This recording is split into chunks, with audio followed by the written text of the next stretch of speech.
Welcome to chemistry edge in another video of 15 days 30 topic series. देखिए 15 मार्च को आपका chemistry का एग्जाम है। होप आपने बहुत अच्छे से अपना सिलेबस कवर कर लिया होगा। तो आज की जो वीडियो है उसमें हम जितने भी इम्पोर्टेंट कॉन्सेप्ट हैं एग्जाम के पॉइंट ऑफ व्यू से उनकी हम बात करेंगे। देखिए इसके लिए हमने रेफरेंस के तौर पर सीबीएसई का एक पेपर लिया है। इस पेपर में जो भी क्वेश्चन जिस चैप्टर से पूछे गए हैं उस चैप्टर में और क्या इंपॉर्टेंट क्वेश्चन बन सकता है, साथ साथ हम उन टॉपिक को भी देखेंगे। तो चलते हैं हम पहले। देखिए सबसे पहले क्वेश्चन की अगर हम बात करें तो यहाँ पर पूछा गया है, वो सॉल्यूशन चैप्टर से पूछा गया है। The colligative property used for the determination of molar mass. देखिए अगर ये यहाँ तक बात है मोलर मास तक, तो आप किसी भी कोलिगेटिव प्रॉपर्टी से, चाहे आपका ऑस्मोटिक प्रेशर हो, चाहे आपका डिप्रेशन इन फ्रीजिंग पॉइंट हो, चाहे आपका relative lowering of vapour pressure हो, P A note minus P A upon P A naught, चाहे आपका एलिवेशन इन बॉइलिंग पॉइंट हो, आप मोलर मास किसी भी कोलिगेटिव प्रॉपर्टी से कैलकुलेट कर सकते हैं। In case of polymer and proteins, देखिए जब भी आप प्रोटीन या पॉलीमर का मोलर मास कैलकुलेट करना चाहते हैं with the help of colligative property, तो सबसे बेस्ट जो मेथड है वो है ऑस्मोटिक प्रेशर। अब इसका रीज़न क्या है? क्योंकि जो ऑस्मोटिक प्रेशर है वो एक्सपेरिमेंट आप रूम टेम्परेचर पर परफॉर्म कर सकते हैं। दैट्स वाई प्रोटीन और जो पॉलीमर्स हैं उनके मोलर मास को कैलकुलेट करने के लिए ऑस्मोटिक प्रेशर जो कोलिगेटिव प्रॉपर्टी है उसका यूज़ किया जाता है। दूसरा देखिए सिंपल सा क्वेश्चन कई बार पूछ लेते हैं कि आपको 4 प्रॉपर्टी दे दी जाती है और पूछा जाता है कि इनमें से कौन सी कोलिगेटिव प्रॉपर्टी नहीं है। तो ध्यान देंगे, boiling point and freezing point या वेपर प्रेशर, कई बार ये दे दिए जाते हैं। अब हम सोचते हैं कि हमारे सिलेबस के अंदर है और ये कोलिगेटिव प्रॉपर्टीज हैं। Boiling point is not a colligative property, elevation in boiling point is a colligative property. Similarly freezing point colligative property नहीं है, depression in freezing point colligative property है। Vapour pressure is not a colligative property, relative lowering of vapour pressure ये आपकी colligative property है। तो इस तरह का ऑब्जेक्टिव क्वेश्चन पूछा जा सकता है। नेक्स्ट मैं कहूँगा हर एक के लिए आप फॉर्मूला जरूर याद रखें। आपको पता है pi is equal to C R T होता है, delta T F is equal to होता है के एफ इंटू में molality, delta T B is equal to K B into में मोलैलिटी, और ये इक्वल होता है मोल फ्रैक्शन ऑफ सॉल्यूट के। सेकंड मैं आपसे ये कहूँगा कि जो के एफ और के बी है इनकी डेफिनेशन और इनके यूनिट आप जरूर पढ़ें। चलिए नेक्स्ट क्वेश्चन पर चलते हैं, जो अगेन आपका लिया गया है सॉल्यूशन चैप्टर से ही। Low concentration of oxygen in blood and tissue of people living at high altitude due to, ये किसकी वजह से होता है? देखिए इसे हम एनोक्सिया कहते हैं। मेरी एक प्रीवियस वीडियो है हेनरी लो के ऊपर, आप डिटेल में वो वीडियो पढ़ सकते हैं जिसमें हेनरी लो, उसकी एप्लीकेशन, कैरेक्टरिस्टिक ऑफ के एच, इनके बारे में मैंने बताया है। तो रीज़न क्या है कि जैसे जैसे आप हाई एल्टीट्यूड पर जाते हैं तो वहाँ का जो एटमॉस्फेयर है वो रेयर होना स्टार्ट हो जाता है। तो जो एटमॉस्फेरिक प्रेशर है वो वहाँ पर लो होता है, इसलिए ऑक्सीजन की सोल्युबिलिटी हमारे ब्लड में डिक्रीज हो जाती है। देयरफॉर जो हाई एल्टीट्यूड के ऊपर जो पीपल रहते हैं दे अनेबल टू थिंक प्रॉपरली, और इसे बोला जाता है एनोक्सिया। तो ये शानदार एप्लीकेशन भी है हेनरी लो की। आपसे हेनरी लो का स्टेटमेंट, कैरेक्टरिस्टिक ऑफ के एच, लिमिटेशन ऑफ हेनरी लो और एप्लीकेशन, इनसे छोटा 2 नंबर का क्वेश्चन आपसे पूछा जा सकता है। इसमें 4 टॉपिक आपको कवर करने हैं, हेनरी लो का स्टेटमेंट, कैरेक्टरिस्टिक ऑफ के H, limitation and application. Next चलते हैं। देखिए अगेन एक क्वेश्चन दिया गया है कि आप किसी भी सेल को जब रिप्रेजेंट करते हैं तो आप सबसे पहले एनोड को दिखाते हैं, देन आप सोल्ट ब्रिज को दिखाते हैं, एंड देन आप कैथोड को रिप्रेजेंट करते हैं। एनोड आपको पता है जहाँ पर ऑक्सीडेशन होता है, कैथोड हम उसे कहते हैं जहाँ पर रिडक्शन होता है। तो अगर ये हमारा सेल रिएक्शन है तो देखिए जिंक जो है उसका ऑक्सीडेशन हो रहा है, यानी जिंक का एनोड बनेगा। तो जिंक 2 स्पीसीज के बीच में आप सिंगल लाइन से आप इसको सेपरेट करते हैं, किस में कन्वर्ट हो रहा है, Zn2 पॉजिटिव में, देन आपका सोल्ट ब्रिज। उसके बाद देखिए सिल्वर जो है आपका रिड्यूस हो रहा है, तो Ag पॉजिटिव रिड्यूस हो रहा है Ag के अंदर। तो ये करेक्ट रिप्रेजेंटेशन है सेल की। तो आप ऑप्शन देखिए आपका कौन सा हो जाएगा, डी ऑप्शन यहाँ पर हो जाएगा। Next question again electrochemistry chapter से है, पूछा गया है आपसे delta G and E cell for spontaneous reaction. देखिए 11th क्लास में आप स्पॉन्टेनियस प्रोसेस पढ़ के आते हो, तो आप कहते हैं कि डेल्टा जी जो है वो होनी चाहिए नेगेटिव। अब सेल अगर स्पॉन्टेनियस है तो आपको ई सेल मिलेगा, और ई सेल जो होगा वो किस में होगा, पॉजिटिव के अंदर होगा। वैसे भी आप रिलेशन आपको पता ही है, delta G is equal to क्या होता है, minus n F E cell nought होता है। तो ये देखिए अगर ये पॉजिटिव होगा तभी डेल्टा जी नेगेटिव होगा। तो डेल्टा जी स्पॉन्टेनियस रिएक्शन के लिए नेगेटिव, और अगर स्पॉन्टेनियस सेल रिएक्शन है तो ई सेल हमेशा ही पॉजिटिव होगा। तो आपका ऑप्शन हो जाएगा negative and positive, option C. Next, which of following fact is affected by the catalyst, which of following is affected by the catalyst. देखिए कैटलिस्ट क्या करते हैं, रिएक्शन की एक्टिवेशन एनर्जी को चेंज करते हैं। जैसे मान लीजिए एक नॉर्मल आपकी रिएक्शन है, तो यहाँ पर ये जो एनर्जी गैप है इसे हम बोलते हैं एक्टिवेशन एनर्जी। अगर आप कैटलिस्ट की प्रेजेंस में करेंगे तो आपकी रिएक्शन इस बात से प्रोसीड हो जाएगी और एक्टिवेशन एनर्जी क्या हो जाती है, डिक्रीज हो जाती है। तो आपका ऑप्शन हो गया अगेन सी। नेक्स्ट क्वेश्चन दिया गया है द ऑर्डर ऑफ रिएक्शन, क्योंकि ये तो मेमोरी बेस्ड क्वेश्चन है और ये जीरो ऑर्डर रिएक्शन है आपकी, तो आपके सीबीएसई की बुक में जो भी एग्जाम्पल दिए गए हैं zero order, first order, should order, even second order का, तो आप उनको अच्छे से देखेंगे। नेक्स्ट क्वेश्चन दिया गया है कि the most common and stable oxidation state of lanthanoid. देखिए लेंथेनॉइड जितने भी हैं उनकी सबसे स्टेबल ऑक्सीडेशन स्टेट क्या होती है, +3 होती है। अब यहाँ पर एक क्वेश्चन मैं आपको ये बता देता हूँ, जैसे आप सेरियम की बात करते हैं, सेरियम +3 के साथ साथ +4 भी शो करता है। तो सेरियम क्या करेगा, सेरियम +4 से +3 में आने की टेंडेंसी रखता है, क्योंकि +3 ऑक्सीडेशन स्टेट ज़्यादा स्टेबल होती है। क्या करेगा, एक इलेक्ट्रॉन गेन करेगा, इसका मतलब खुद का रिडक्शन हो रहा है। तो सेरियम +4 के जो सोल्ट होते हैं वो ऑक्सीडाइजिंग एजेंट की तरह यूज किए जाते हैं। तो मैं यहाँ पर आपको ये बता देता हूँ कि दो ऐसे मेटल हैं लेंथेनॉइड जो +4 शो करते हैं और दो ऐसे हैं जो +2 शो करते हैं। तो अगर कोई +2 के अंदर होगा तो डेफिनेटली वो किस में जाने की कोशिश करेगा, +3 में, एक इलेक्ट्रॉन लॉस करेगा। तो +2 वाले जो उनके सोल्ट होंगे वो रिड्यूसिंग एजेंट की तरह काम आएंगे। अब आप खुद देखेंगे बुक के अंदर कि कौन से ऐसे दो लेंथेनॉइड हैं जो +4 शो करते हैं और कौन से ऐसे दो लेंथेनॉइड हैं जो +2 शो करते हैं। स्टेबल +3 होगा। चलिए नेक्स्ट क्वेश्चन पर। 8 नंबर क्वेश्चन दिया गया है कि ये जो कंपाउंड है इनमें किस तरह की आइसोमेरिज्म। तो देखिए हो क्या रहा है दोनों का, आप देखें यहाँ ब्रोमीन जो है वो प्राइमरी वैलेंसी को सेटिस्फाई कर रहा है, यहाँ सल्फेट जो है वो प्राइमरी वैलेंसी को सेटिस्फाई कर रहा है। जबकि सेकंड जो कॉम्प्लेक्स में ब्रोमीन जो है जो यहाँ प्राइमरी वैलेंसी की फॉर्म में है वो सेकेंडरी वैलेंसी को सेटिस्फाई कर रहा है, और जो सल्फेट सेकेंडरी वैलेंसी को सेटिस्फाई कर रहा है वो प्राइमरी वैलेंसी। तो इसलिए डिफरेंट आइन देंगे, ये एक कॉम्प्लेक्स आइन देगा प्लस Br नेगेटिव आइन देगा, जबकि ये आपका एक कॉम्प्लेक्स आइन देगा और साथ में सल्फेट आइन देगा। तो क्योंकि इनका मॉलिक्यूलर फॉर्मूला सेम है but they give different ion in their aqua solution, therefore इसे हम बोलते हैं ionisation isomerism. Next the synthesis of alkyl fluoride. अभी हमने नेम रिएक्शन कॉन्सेप्ट किया था और फ्लोराइड के केस में मैंने आपको बताया था कि नॉर्मली आप फिंकेल्स्टीन रिएक्शन यूज करते हैं, एल्किल क्लोराइड या एल्किल ब्रोमाइड की रिएक्शन आप सोडियम आयोडाइड के साथ करवाते हैं एसीटोन के अंदर, तो आपका आयोडाइड जो है वो एल्किल आयोडाइड आपको मिलता है। लेकिन फ्लोरीन के लिए आप कौन सी रिएक्शन यूज करते हैं, स्वार्ट रिएक्शन यूज करते हैं। नेक्स्ट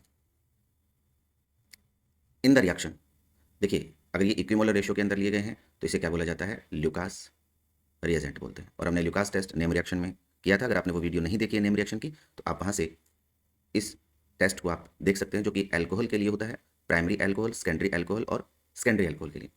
यहाँ इस बॉन्ड का क्लीवेज होता है, यानी ये न्यूक्लियोफाइल यहाँ से निकलेगा, क्लोराइड न्यूक्लियोफाइल यहाँ पर आएगा तो कार्बोकेटाइन बनता है और 3 डिग्री कार्बोकेटाइन सबसे ज़्यादा स्टेबल होता है। इसलिए इस तरह की रिएक्शन में जो 3 डिग्री एल्कोहल है वो सबसे आसानी से सबसे ईजिली रिएक्ट करते हैं। तो ऑर्डर आपका होगा 3 डिग्री, 2 डिग्री एंड 1 डिग्री। अगर डिटेल में आप समझना चाहते हैं तो इससे जो प्रीवियस हमारी वीडियो है नेम रिएक्शन आप उसमें समझ सकते हैं। नेक्स्ट चलते हैं। नेक्स्ट क्वेश्चन आपका है, देखिए ये आपका एक एमाइड है, रिएक्शन किसके साथ करवा रहे हैं, ब्रोमीन के साथ, किसकी प्रेजेंस में, एल्काइल की प्रेजेंस में। तो ये होगी होफमान bromamide degradation method. होफमान bromamide degradation method होगा क्या, बहुत इजी तरीके से अगर आप इसको समझना चाहते हैं तो सीधा सा बस इसको यहाँ से निकाल दीजिए, क्या बन गया, CH3NH2, यानी कि प्राइमरी एमीन बनती है but 1 carbon atom less than corresponding amide, इसलिए इसे बोला जाता है डिग्रेडेशन मेथड। तो आपका ऑप्शन हो जाएगा यहाँ पर बी। नेक्स्ट देखिए, विच of following is least basic. तो अगर आपने एमीन्स की बेसिसिटी के बारे में पढ़ा है तो बड़ा अजीब सा ऑर्डर है, क्योंकि वहाँ पर 3 फैक्टर होते हैं जो कि एमीन की बेसिसिटी को अफेक्ट करते हैं। तो यहाँ जो आपका ऑप्शन होगा वो होगा सी, क्योंकि जो नाइट्रोजन के ऊपर लोन पेयर है वो रिंग के साथ कॉन्जुगेशन में है, इसलिए इजीली अवेलेबल नहीं हो पाते हैं। प्राइमरी, सेकेंडरी और टर्सरी की अगर हम बात करेंगे तो ऑर्डर इनका बड़ा डिफरेंट होता है, एक तो आपको ये ऑर्डर मिलता है, एक आपको ये ऑर्डर मिलता है। अब आप खुद चेक करेंगे कि अगर एल्किल मिथाइल सब्स्टिट्यूटेड एमीन्स हैं तो ये ऑर्डर होगा या इथाइल के केस में ये होगा। तो ये मैं आपके लिए क्वेश्चन छोड़ रहा हूँ कि 2 डिग्री, 1 डिग्री, 3 डिग्री का ऑर्डर कौन सा सही है और किस केस में कौन सा सही है, ठीक है। तो आप 213 और 231 संख्या हमेशा याद रखेंगे, ठीक है। नेक्स्ट देखते हैं, the glycosidic linkage involve in glucose unit in amylase part of starch. अब देखिए स्टार्च आपको पता है, अगर हम उसकी स्ट्रक्चरल कंपोजिशन की बात करें तो 2 तरह की स्ट्रक्चरल यूनिट होती है, उसमें एक अमाइलोज होता है और एक अमाइलोपेक्टिन होता है। तो अमाइलोज और अमाइलोपेक्टिन की अगर हम स्ट्रक्चर की बात करें तो स्टार्च के टोटल कॉन्स्टिट्यूंट के अंदर 15 से 20% अमाइलोज होता है, और अमाइलोपेक्टिन की अगर बात करें तो अमाइलोपेक्टिन जो है वो 80 to 85% होता है। देखिए दोनों ही ग्लूकोज के पॉलीमराइजेशन से बनते हैं, ये आपका लीनियर पॉलीमर होता है जबकि ये आपका हाईली ब्रांच्ड पॉलीमर होता है। दोनों के अंदर ही अल्फा डी ग्लूकोज जो मोनोमर है वो पार्टिसिपेट करते हैं, और यहाँ जो लिंकेज होती है वो लिंकेज मैं आपको शॉर्ट में अगर समझाना चाहूँ, मान लीजिए आपका ग्लूकोज का एक मॉलिक्यूल है, ये दूसरा आपका ग्लूकोज का मॉलिक्यूल है, तो ये वाली यहाँ पर लिंकेज होती है जिसको ग्लाइकोसाइडिक लिंकेज कहते हैं। यहाँ ये कार्बन 1 है, ये दूसरे मॉलिक्यूल का कार्बन 4 है। तो कार्बन 1 और कार्बन 4 अल्फा ग्लाइकोसाइडिक लिंकेज, तो carbon 1 carbon 4 alpha glycosidic linkage present होती है। नेक्स्ट देखिए, an helix is a structural feature of polypeptide.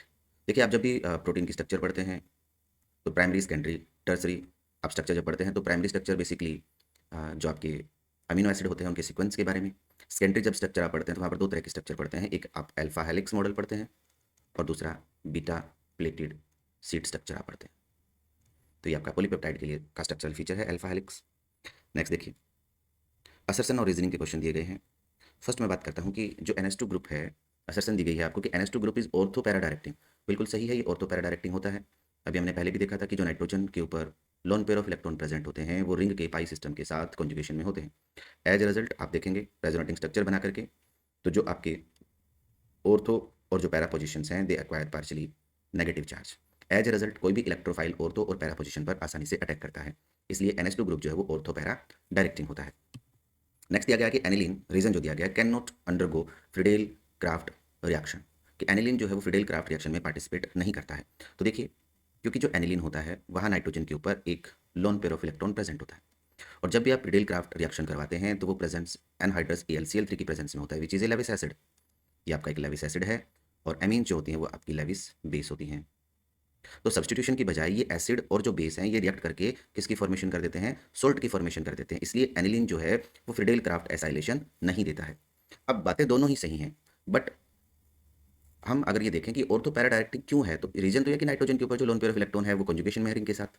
तो ये दोनों बातें सही हैं, but they are not correct explanation. तो आपका ऑप्शन जो हो जाएगा कि both assertion and reason are true, but reason is not the correct explanation of the assertions, आपका B option.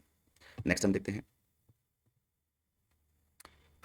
Acetylation of aniline give mono substituted product. हाँ, अगर आप एनिलीन की रिएक्शन आप करवाते हैं किसी भी एसिल ग्रुप डोनर से, जो कि आपका एसिल हैलाइड हो सकता है, एनहाइड्राइड हो सकता है, तो मोनो सब्स्टिट्यूटेड प्रोडक्ट आपका मिलता है। इस तरह से आप मास्किंग भी करते हैं इसकी एक्टिविटी को कम करने के लिए।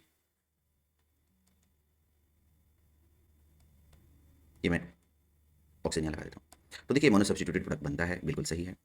Activating effect of NH2 group is more than that of amino, ये गलत बात है। रीजन क्या है, देखिए हमने अभी देखा था कि ये जो NH2 ग्रुप है ये एक्टिवेटिंग इसलिए होता है क्योंकि जो नाइट्रोजन के ऊपर जो लोन पेयर है वो रिंग के साथ कॉन्जुगेशन में है। लेकिन अगर यहाँ पर हम एक एसाइल ग्रुप लगा देते हैं तो ये जो लोन पेयर ऑफ इलेक्ट्रॉन है ये इस ग्रुप के साथ भी पार्टिसिपेट करने लगते हैं, जिसकी वजह से रिंग के लिए अवेलेबिलिटी कम हो जाती है। तो जो ये वाला ग्रुप आपका है इसकी एक्टिवेटिंग जो इफेक्ट है वो तो कम होती है अमीनो की तुलना में, जबकि यहाँ क्या कहा गया है, ज़्यादा है। तो आपका ये करेक्ट है, बट ये करेक्ट नहीं है। तो आप इस हिसाब से ऑप्शन जो आपका है वो आप कि assertion is true but reason is false, आपका ये रीजन हो जाएगा। नेक्स्ट देखते हैं अपने कि द मॉलिक्यूलरिटी ऑफ हाइड्रोजन और ब्रोमीन की रिएक्शन। देखिए अपीयर टू बी टू, बिल्कुल एक मॉलिक्यूल आपका हाइड्रोजन का है और एक मॉलिक्यूल ब्रोमीन का है। तो बैलेंस इक्वेशन में जो भी इनकी स्टोइकियोमेट्री का जो सम होता है उसे हम मॉलिक्यूलरिटी कहते हैं। Two molecule of reactant are involve in the given elementary reaction, बिल्कुल सही है। ये आपका असर्शन भी सही है और रीजन भी सही है और करेक्ट एक्सप्लेनेशन भी है। नेक्स्ट आपका है कि low spin tetrahedral complexes are rarely observed. Reason क्या है, crystal field splitting energy is less than the pairing energy. देखिए सबसे पहले हम बात करते हैं कि क्या यहाँ पर क्रिस्टल फील्ड स्प्लिटिंग एनर्जी की क्या बात है और पेयरिंग एनर्जी का क्या लेना है इससे। तो देखिए जब भी आप टेट्राहाइड्रल कॉम्प्लेक्स के केस में स्प्लिटिंग करवाते हैं, ये आपके डी ऑर्बिटल हो गए। जब भी आप स्प्लिटिंग करवाते हैं तो स्प्लिटिंग का ये पैटर्न रहता है, ये आपके ईजी ऑर्बिटल्स और ये आपके T2Z ऑर्बिटल्स, और ये जो एनर्जी डिफरेंस है यहाँ का। अब दो चीज़ें हैं कि जो यहाँ पर हमने बात करी स्प्लिटिंग एनर्जी की डेल्टा टी की जो वैल्यू होती है, इन्होंने कहा है कि the splitting energy is less, यानी ये लेस है as compare to pairing energy. तो देखिए अगर ये केस जनरली ये केस ऑब्जर्व होता है यहाँ पर, तो उस केस में क्या होता है, यानी पेयर होने के लिए एनर्जी ज़्यादा चाहिए। अगर पेयर होने के लिए एनर्जी ज़्यादा चाहिए तो इलेक्ट्रॉन जो हैं वो पेयर ना होकर के हायर एनर्जी वाले T2G ऑर्बिटल में चले जाते हैं।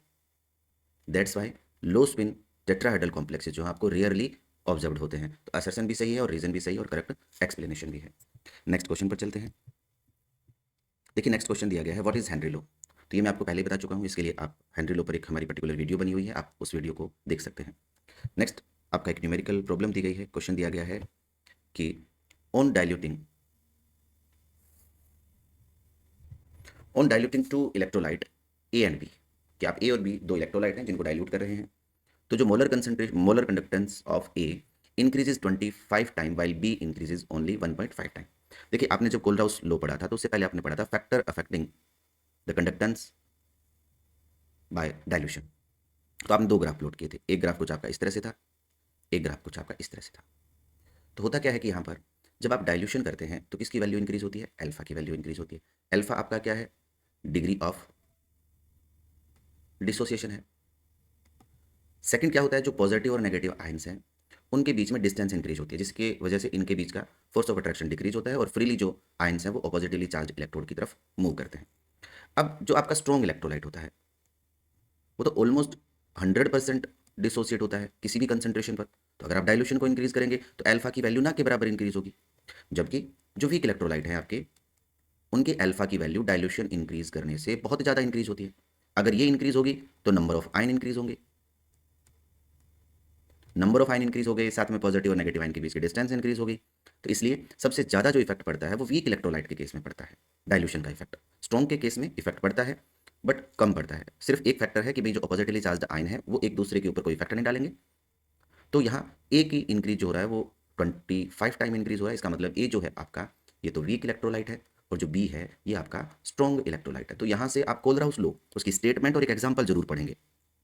नेक्स्ट बात करते हैं अपने, जो कि अगेन आपका एक न्यूमेरिकल प्रॉब्लम है।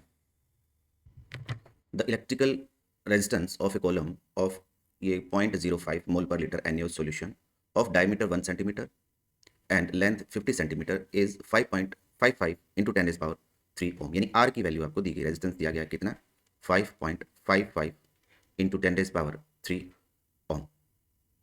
सेकंड आपको एल की वैल्यू दी गई है, लेंथ दिया गया है आपको वायर का 50 सेंटीमीटर। थर्ड आपको क्योंकि कैलकुलेट क्या करना है, कंडक्टिविटी यानी कि स्पेसिफिक कंडक्टेंस कैलकुलेट करना है। अब स्पेसिफिक कंडक्टेंस हमने क्या देखा था, स्पेसिफिक इस पर भी हमने एक सेपरेट वीडियो बना रखी है, आप आई बटन पर क्लिक करके उस वीडियो को देख सकते हैं। 1 अपॉन स्पेसिफिक रेजिस्टेंस, तो 1 अपॉन स्पेसिफिक रेजिस्टेंस, और स्पेसिफिक रेजिस्टेंस आपको पता है क्या होता है, ये आपका हो जाएगा R इंटू में ए, L बाई R इंटू में ए। अब सेकंड चीज़ देखिए, आपको यहाँ पर डायमीटर दिया गया है 1 सेंटीमीटर, तो आप यहाँ से क्या कैलकुलेट करेंगे, रेडियस कैलकुलेट करेंगे जो कि आपकी आएगी 0.5 सेंटीमीटर। क्यों इसलिए बोला हूँ, क्योंकि क्रॉस सेक्शन एरिया ए चाहिए आपको। तो ये क्या हो जाएगा, पाई आर स्क्वायर हो जाएगा। आर आपने यहाँ से निकाल लिया। अब इनकी वैल्यूज़ को प्लेस कर देते हैं, ये आ जाएगा आपका 50 डिवाइडेड बाई आपको आर दिया गया है 5.55 इंटू 10⁻³ इंटू पाई इंटू में आर स्क्वायर जो कि आपका 0.5 स्क्वायर आ जाएगा। तो अब आप इसको फर्दर सोल्व कर लेंगे तो यहाँ से आपका आंसर आ जाएगा। नेक्स्ट देखते हैं अपने,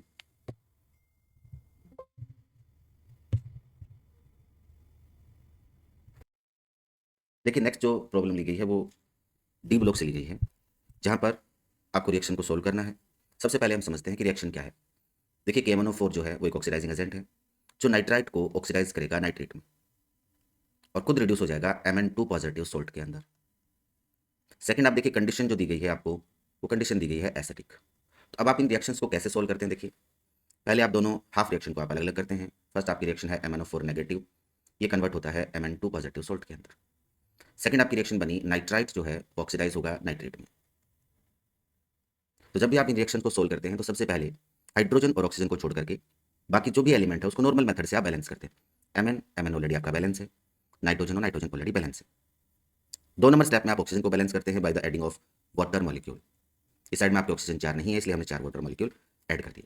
तो इस रिएक्शन में आप देखिए वाटर मॉलिक्यूल ऐड हो जाएगा यहाँ पर। थर्ड आप बैलेंस करते हैं हाइड्रोजन को by the adding of proton.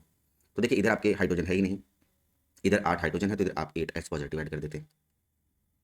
Similarly अगर यहाँ पर हम देखेंगे तो यहाँ 2 H पॉजिटिव आ जाएंगे।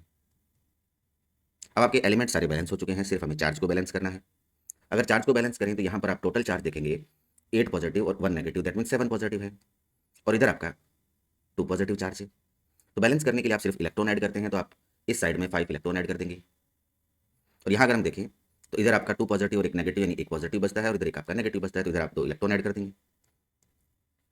अब दोनों रिएक्शंस को आप सम करेंगे, लेकिन उससे पहले दोनों इक्वेशंस के अंदर नंबर ऑफ इलेक्ट्रॉन बराबर होने चाहिए, जिसके लिए आप इस इक्वेशन को 5 से मल्टीप्लाई कर देंगे और इस होल इक्वेशन को आप 2 से मल्टीप्लाई कर देंगे। तो जब आप 2 से इस इक्वेशन को मल्टीप्लाई करेंगे तो देखिए ये इक्वेशन हो जाएगी आपकी MnO4 negative plus 16 H positive plus 10 electron 2 Mn2 positive plus 8 H2O।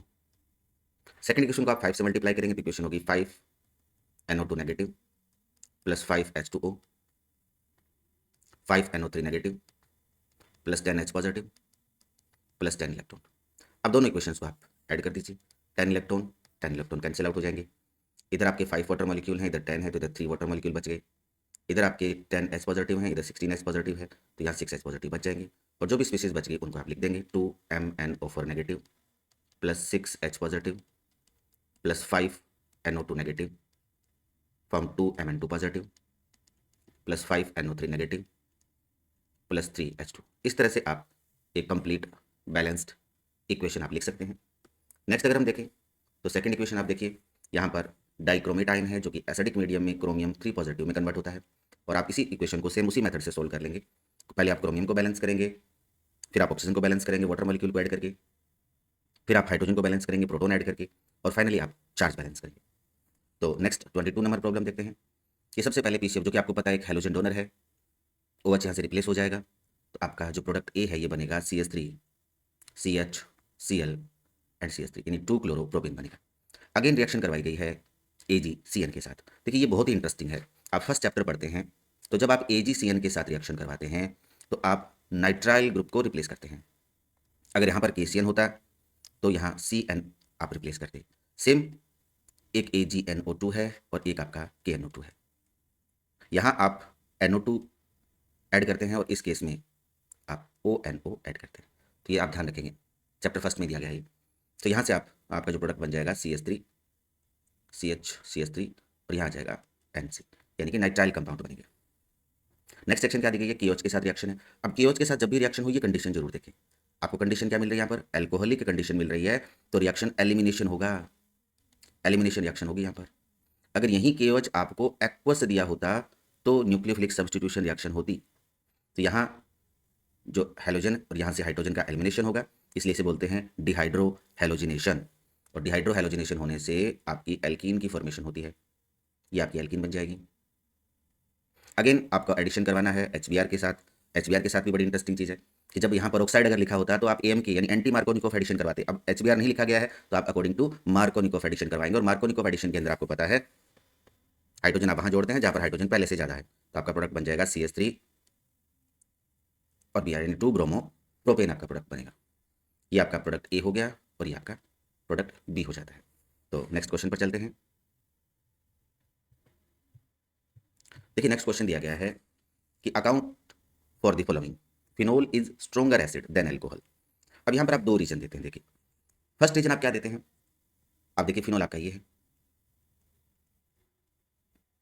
Oxygen के ऊपर लोन पेयर ऑफ इलेक्ट्रॉन भी है जो रिंग के साथ कॉन्जुगेशन करेगा, जिस वजह से आप जब भी इसकी रेजोनेटिंग स्ट्रक्चर बनाते हैं तो ऑक्सीजन एटम के ऊपर आप पार्शियली पॉजिटिव चार्ज लेकर के आते हैं और ऑर्थो और पैरा पोजीशन पर पार्शियली नेगेटिव चार्ज आता है, जिस वजह से ये जो बॉन्ड है ये बहुत ज़्यादा पोलर हो जाता है। एज ए रिजल्ट ये हाइड्रोजन जो है वो in the form of H positive निकल जाता है और एक फिनॉक्साइड आयन बनता है। ये फिनॉक्साइड आयन बनता है। अब फिनॉक्साइड आयन में होता है रेजोनेंस, और रेजोनेंस होने से ये हाईली स्टेबल है, इसको स्टेबिलिटी मिल जाती है। इसलिए फिनोल तो क्या करता है, एक H पॉजिटिव आयन आसानी से लॉस कर देता है। जबकि अगर आप एल्कोहल की बात करेंगे तो एल्कोहल अगर एक प्रोटॉन लॉस करते हैं तो एल्कोक्साइड आयन बनता है, और एल्कोक्साइड आयन में नंबर एक किसी भी तरह का रेजोनेंस नहीं है, तो इसलिए रेजोनेंस स्टेबिलिटी नहीं है। दूसरा जो एल्किल ग्रुप होता है इसका इफेक्ट होता है प्लस आई, पॉजिटिव इंडक्टिव इफेक्ट, जो ऑक्सीजन के ऊपर नेगेटिव चार्ज डेंसिटी को और ज़्यादा इंक्रीज करता है और स्टेबिलिटी को डिक्रीज करता है। तो एल्कोक्साइड आयन की तुलना में फिनॉक्साइड आयन ज़्यादा स्टेबल है। OH बॉन्ड जो यहाँ इसकी पोलर नेचर है और इसकी पोलर नेचर में भी अंतर है, ये ज़्यादा पोलर है as compare to this one, क्योंकि यहाँ ऑक्सीजन की इलेक्ट्रॉन की डिमांड को ये एल्काइल ग्रुप पूरा करते हैं। इन दो रीजन की वजह से आप बता सकते हैं कि जो फिनोल है वो स्ट्रॉन्ग एसिड है as compare to alcohol. Next दिया गया था boiling point of alcohol decreases with increase in branching of alkyl chain. अब ये एल्कोहल के साथ नहीं, ये हर एक हाइड्रोकार्बन के साथ है कि जब भी ब्रांचिंग इंक्रीज होती है तो बॉइलिंग पॉइंट क्या होता है, डिक्रीज होता है। रीजन क्या, मान लीजिए एक आपका ये एल्कोहल है, एक ये एल्कोहल है, आप और ब्रांचिंग करते हैं इसमें, एक आपका ये एल्कोहल मान लीजिए। तो जैसे जैसे ब्रांचिंग इंक्रीज हो गई वैसे वैसे मॉलिक्यूल एक दूसरे के कॉन्टैक्ट में नहीं आ पाते हैं, इनके बीच में van der Waals force of attraction decrease होने लगते हैं। दैट्स वाई जो इनका बॉइलिंग पॉइंट है वो क्या होने लगता है, डिक्रीज। नॉट फॉर अल्कोहल, आप एल्किल हैलाइड पढ़ेंगे वहाँ पर भी ये केस है। किसी भी जो हाइड्रोकार्बन में पढ़ेंगे तो आप ब्रांचिंग बढ़ने के साथ साथ बॉइलिंग पॉइंट जो है वो डिक्रीज होता है। नेक्स्ट रिएक्शन की बात करते हैं।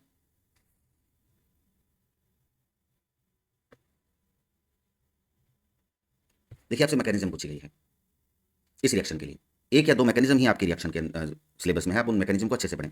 होगा क्या, क्योंकि एसिडिक कंडीशन है, OH जो होता है तो बहुत स्ट्रॉन्ग न्यूक्लियोफाइल होता है, आसानी से ये लिविंग ग्रुप बनेगा नहीं। लिविंग ग्रुप बनाने के लिए हम सबसे पहले स्टेप के अंदर इस OH का करते हैं प्रोटोनेशन। जैसे प्रोटोनेशन होता है ये अच्छा लिविंग ग्रुप बनता है, तो यहाँ से ये वाटर मॉलिक्यूल का एलिमिनेशन हो जाता है और आपके पास एक कार्बोकेटाइन बनता है इस तरह से। अगेन कार्बोकेटाइन क्या करता है, प्रोटोन का लॉस करता है और किसमें कन्वर्ट हो जाता है, एल्कीन के अंदर कन्वर्ट हो जाता है। तो ये इसकी दो स्टेप के अंदर आप मैकेनिज्म को एक्सप्लेन कर सकते हैं। नेक्स्ट है राइमर-टिमान रिएक्शन। अगर आपने अभी तक हमारी नेम रिएक्शन वीडियो नहीं देखी है तो वहाँ पर हमने राइमर-टिमान सारी नेम रिएक्शंस करवा रखी हैं, तो यहाँ हम इसका डिस्कशन नहीं करेंगे। नेक्स्ट सेम कार्बिल रिएक्शंस हो गया, गैब्रियल थैलेमाइड सिंथेसिस। हाँ, गैब्रियल थैलेमाइड सिंथेसिस मैं आपको बताता हूँ प्राइमरी अमीन बनाने के लिए होता है। हमने दो मेथड इस पेपर के अंदर देखे हैं जो प्राइमरी अमीन बनाने के लिए एप्लीकेबल है। एक था आपका होफमान ब्रोमामाइड डिग्रेडेशन मेथड और दूसरा है गैब्रियल थैलेमाइड सिंथेसिस। नेक्स्ट देखिए,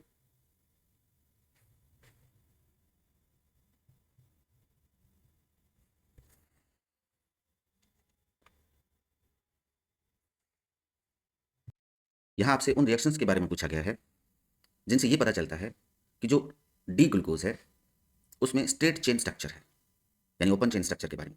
तो देखिए दो रिएक्शन जनरली आप यहाँ पर देते हैं। अगर मैं बात करता हूँ ग्लूकोज की रिएक्शंस की, तो ग्लूकोज में थोड़ा शॉर्ट में ऐसे लिख लेता हूँ।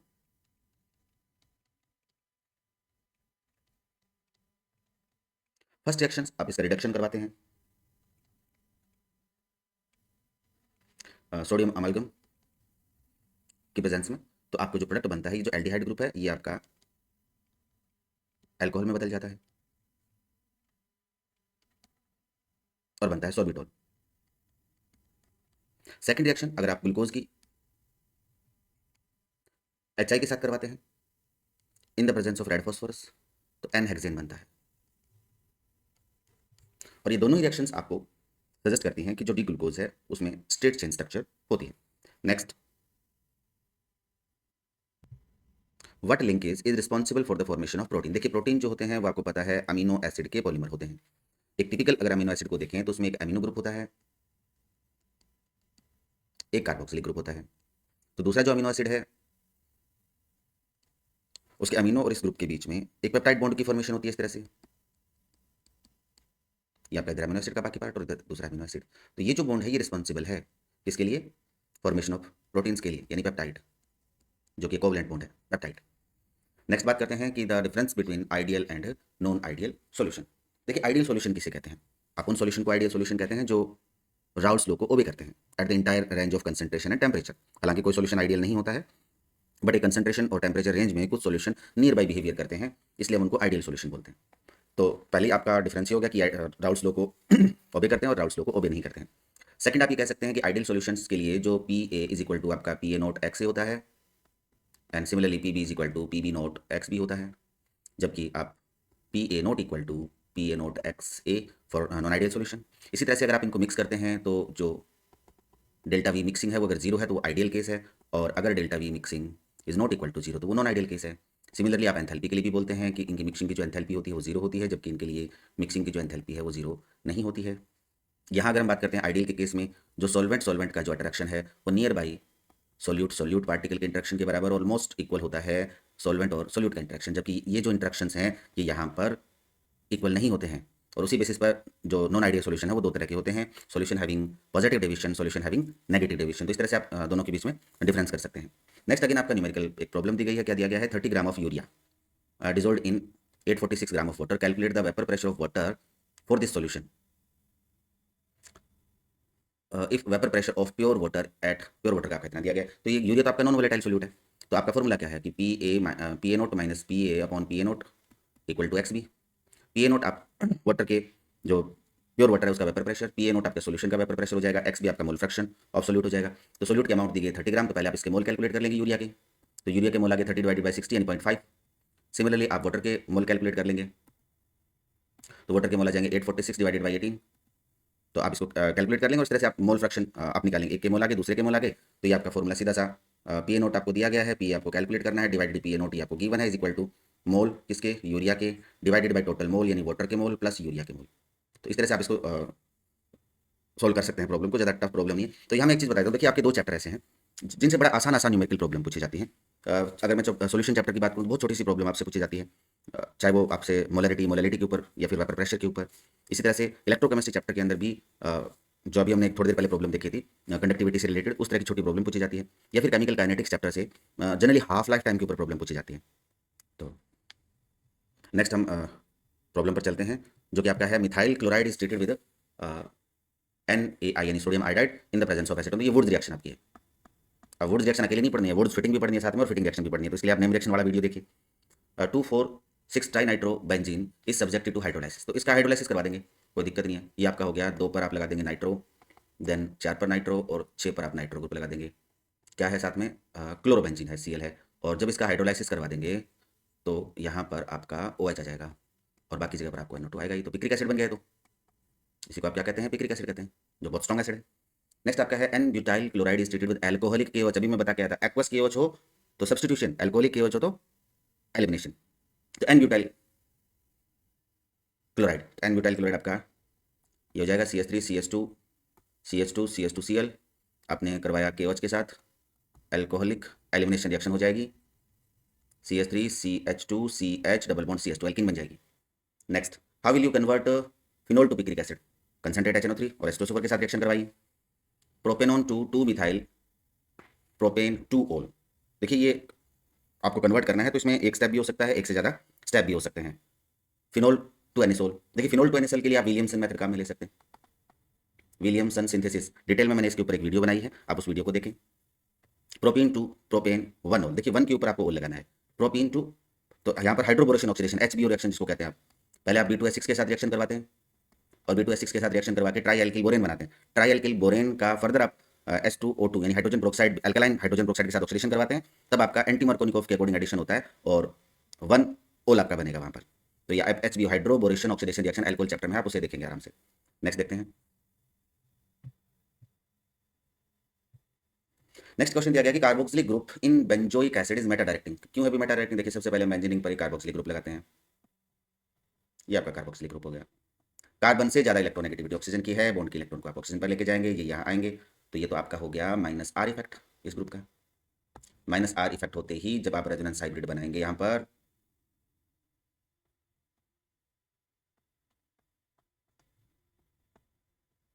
तो ऑर्थो और पैरा पोजीशन पर पार्शियली पॉजिटिव चार्ज आता है, तो सिर्फ एक पोजीशन बचती है आपकी मेटा, जिसके ऊपर कोई इलेक्ट्रोफाइल अटैक कर सकता है, और इसी वजह से जो आपका कार्बोक्सिलिक ग्रुप है वो मेटा डायरेक्टिंग होता है, डीएक्टिवेटिंग ग्रुप होता है, डीएक्टिवेटिंग ग्रुप, और इसलिए मेटा डायरेक्टिंग है। नेक्स्ट दिया गया sodium bisulphide is used for the purification of aldehyde and ketone. क्योंकि एल्डिहाइड और जो कीटोन्स होते हैं जब ये रिएक्ट करते हैं सोडियम बाइसल्फाइड के साथ, तो ये बनाते हैं एक अडक्ट, बाद में यहाँ प्रोटॉन ट्रांसफर हो जाता है और ये क्रिस्टलाइन फॉर्म में मिलता है आपको, सॉलिड फॉर्म के अंदर। फिर जब आप इसके अंदर आप एसिडिक सॉल्यूशन मिलाते हैं तो आपका जो एल्कोहल, जो आपका कार्बोक्सिलिक जो भी एल्डिहाइड या कीटोन है वो अलग हो जाते हैं, तो ये अडक्ट की फॉर्मेशन करता है, which is in crystalline state. That's why this method can be used for the purification of aldehyde and ketone. Carboxylic acid do not give characteristic reactions of carboxylic group. देखिए carboxylic group में क्या होता है, आप इसकी structure बनाते हैं, resonating आप इस तरह से दिखाते हैं, यानी इलेक्ट्रोफिलिक सेंटर बन गया। लेकिन अगर कार्बोक्सिलिक ग्रुप की हम बात करते हैं और सेम रेजोनेंस अगर आप यहाँ पर शो करेंगे इस तरह से, तो क्या होगा, कार्बन जो है ये लोन पेयर इधर पार्टिसिपेट करेंगे, तो यहाँ जो कार्बन आपका है उसकी इलेक्ट्रोफिलिक नेचर कम होती है as compare to carbonyl carbon, यानी कार्बोनिल कार्बन ज़्यादा इलेक्ट्रोफाइल है, जबकि कार्बोक्सिलिक ग्रुप के अंदर जो कार्बन होता है उसकी इलेक्ट्रोफिलिक नेचर कम होती है। इस वजह से ये कैरेक्टरिस्टिक रिएक्शंस कार्बोक्सिलिक एसिड की तरह, कार्बोनिल कंपाउंड की तरह नहीं दे पाते हैं। चलिए नेक्स्ट प्रॉब्लम पर चलते हैं।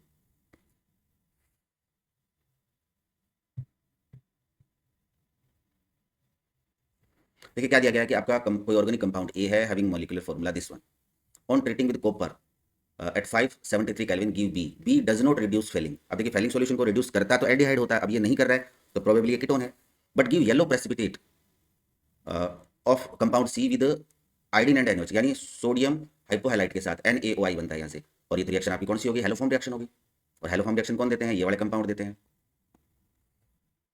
अब इसका मतलब ये हुआ कि अगर ये हेलोफॉर्म रिएक्शन दे रहे हैं तो ये पक्का इसके अंदर ग्रुप मिलेगा आपको, और कॉपर के साथ जब आप गर्म कर रहे हैं तो ये आपका अल्कोहल है, इसका मतलब CH3CH सेकेंडरी अल्कोहल है ये। जब कॉपर के साथ आपने इसको गर्म किया 573 केल्विन टेम्परेचर पर, तो ये बदलता है कीटोन के अंदर, और ये कीटोन NaOI यानी सोडियम और आयोडीन के साथ ये बनाएगा आयोडोफॉर्म, सॉरी CH3 आयोडोफॉर्म बनाता है। और ये आयोडोफॉर्म की प्रेसिपिटेट कैसे कलर का होता है? येलो कलर का प्रेसिपिटेट देता है। तो आपका जो कंपाउंड ए है ये तो आपका एक सेकेंडरी अल्कोहल हो जाता है, बी जो है आपका एसीटोन हो जाता है, और जो सी है ये आपका आयोडोफॉर्म है। Next, what are the hydrolysis product of lactose and maltose? दोनों आपको पता है डाइसेक्राइड हैं। लैक्टोज का जब आप हाइड्रोलाइसिस करवाते हैं तो एक मॉलिक्यूल आपको ग्लूकोज प्लस एक मॉलिक्यूल मिलता है आपको galactose. D glucose plus galactose, दोनों डी फॉर्म है, डी ग्लूकोज और डी ग्लैक्टोज। जबकि जब आप माल्टोज का हाइड्रोलाइसिस करवाते हैं तो आपको 2 यूनिट मिलती है, और दोनों यूनिट मिलती है डी ग्लूकोज की। तो ये इनके प्रोडक्ट है, सीधा आपसे प्रोडक्ट पूछा गया, इसके अलावा कुछ नहीं पूछा गया। नेक्स्ट हम बात करते हैं, give the structural difference between starch and cellulose. देखिए स्टार्च जो होता है वो तो एक ब्रांच्ड पॉलीमर है, जबकि सेलुलोज की अगर हम बात करते हैं तो ये एक लीनियर पॉलीमर है। एक तो ये स्ट्रक्चरल डिफरेंस है इनके बीच में। सेकंड अगर हम देखें तो जो स्टार्च आपका है वो अल्फा डी ग्लूकोज का पॉलीमर है, जबकि ये होता है आपका बीटा डी ग्लूकोज का पॉलीमर होता है। मोनोमेरिक यूनिट इसमें बीटा डी ग्लूकोज और इसमें होती है अल्फा डी ग्लूकोज। तो ये दो इनके बीच में स्ट्रक्चरल डिफरेंसेस हैं। देखिए पार्ट जो डी आपका है ये केस स्टडी के ऊपर बेस्ड है, क्योंकि वीडियो काफ़ी लंबी बन जाएगी। तो नेक्स्ट जो हमारी वीडियो होगी उसके अंदर हम 2 या 3 जो प्रीवियस ईयर के क्वेश्चन पेपर हम करेंगे उनकी सारी केस स्टडी को एक साथ देखेंगे। तो इस तरह से ये बहुत ही इंपॉर्टेंट मुझे पेपर लगा, इसलिए मैंने इसका सोल्यूशन आपको प्रोवाइड किया। तो अब जब आप प्रीवियस ईयर के क्वेश्चन पेपर करते हैं तो देखिए आपने जितनी तैयारी की है आप उसको जज कर सकते हैं कि आपने कितना पढ़ा, और इस पेपर में जो क्वेश्चन आया आप कितने क्वेश्चन को अटैम्प्ट कर सकते हैं। इस तरह से अगर आप 2 या 3 पेपर प्रीवियस ईयर के सोल्व कर लेते हैं तो ऑलमोस्ट आपका सिलेबस भी कवर हो जाता है, और आपको अपनी वीकनेस का पता चलता है कि आप कहाँ पर भूल रहे हैं, किन चीज़ों को आपको दोबारा पढ़ने की ज़रूरत है। तो मैं उम्मीद करता हूँ आपको ये वीडियो अच्छी लगी होगी, तो अपने बाकी दोस्तों के साथ शेयर करें और इस चैनल को जरूर सब्सक्राइब करें। Thank you.